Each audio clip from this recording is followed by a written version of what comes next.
I'm gonna do the taste test. Okay. Or this. Okay, let's eat.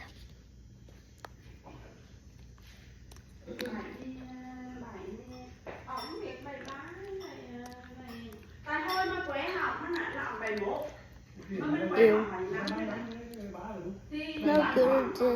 Not good as I expected. Ông bắt người để anh đạt mà đạt rấu á, mà ông khỏe luôn đạt rấu nhưng để cho thầy người ra. I'm gonna do it alone. Con rấu lên nè để bạn cười đi. Ông cười rồi hả? Tôi đúng minh. Ông ơi, Bơ thì da. Bơ thấy cái tóc bự đi nè. Maybe because I left them too long there.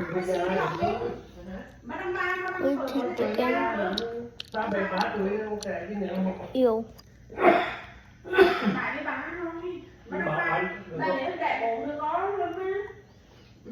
con anh bảo anh Ngọc anh nó băng tuổi ông nữa. Thì ông Đạt đồ Đạt nữa đó. Anh tôi đã đi học chung. Hồi xưa Việt Nam đi học chung. Sour. Học chung về là đi đồ Đạt rồi. They already ate. This is too short.